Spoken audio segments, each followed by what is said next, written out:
14 na kabanata. Gayon din ang nangyari sa Iconio.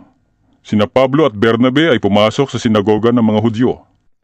Napakahusay ng kanilang pangangaral, kaya't maraming Hudyo at Griego ang sumampalataya. Gayunman, may ilang Hudyong ayaw sumampalataya. Sinulsulan pa nila ang mga hintil at nilason ang isip ng mga ito laban sa mga mananampalataya. Nanatili roon ng matagal sina Pablo at Bernabe at buong tapang silang nangaral tungkol sa Panginoon. Pinatutunayan naman ng Panginoon na totoo ang pangangaral nila tungkol sa kanyang kagandahang loob sa pamamagitan ng mga himalang ginagawa nila. Kaya't nahati ang mga tao sa lungsod. May pumapanig sa mga Hudyo, may pumapanig naman sa mga apostol. Napagkasunduan ng mga hintil, ng mga Hudyo at ng kanilang mga pinuno na hamakin at pagbabatuhin ang mga apostol. Subalit nang malaman iyon ng dalawa, sila'y tumakas papuntang Listra at Derbe, mga lungsod ng Lycaonia at sa mga karatig na lupain. At doon sila nangaral ng magandang balita. Sa Listra ay may isang lalaking hindi nakakalakad dahil lumpo na mula pa sa pagkapanganak. Siya'y nakaupong nakikinig sa pangangaral ni Pablo. Nang makita ni Pablo na ang lumpo ay may pananampalataya na siya'y mapapagaling, tinitigan niya ang lumpo at malakas na sinabi, Tumayo ka ng tuwid. Lumukso ang lalaki at nagsimulang lumakad. Nang makita ng mga taong bayan ang ginawa ni Pablo, sumigaw sila sa wikang Lycaonia. Nanaog sa atin ang mga Diyos sa anyong tao. Tinawag nilang Zeus si Bernabe at si Pablo na may Hermes, sapagkat siya ang tagapagsalita.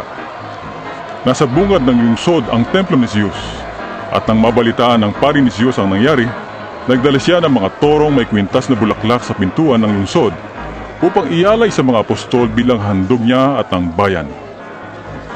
Nang malaman ito ni Bernabe at Pablo, pinunit nila ang kanilang mga damit at patakbong pumagitna sa mga tao. Sumigaw sila, Mga Ginoo, huwag ninyong gawin yan.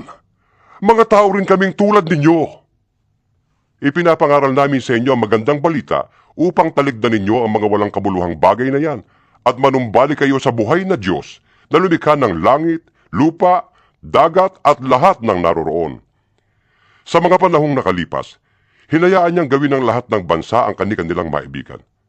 Gayunman, nagbigay siya ng sapat na katibayan upang makilala niyo siya sa pamamagitan ng kabutihang ginagawa niya sa inyo.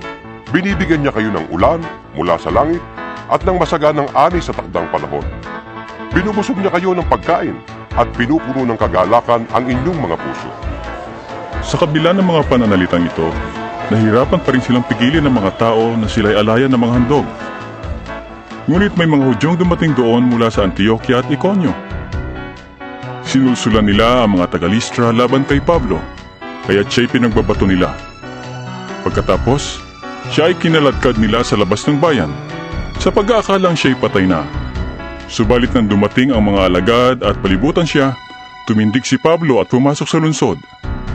Kinabukasan, nagpunta sila ni Bernabe sa Derbe.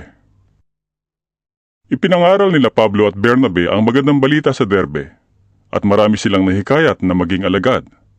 Pagkatapos, nagbalik sila sa Listra, Iconio at Antioquia ng Pisidia. Pinatatag nila ang loob ng mga alagad at pinayuhang manatiling tapat sa pananampalataya. Daranas muna tayo ng maraming kapighatian bago tayo makapasok sa kaharian ng Diyos. Turo nila sa mga alagad.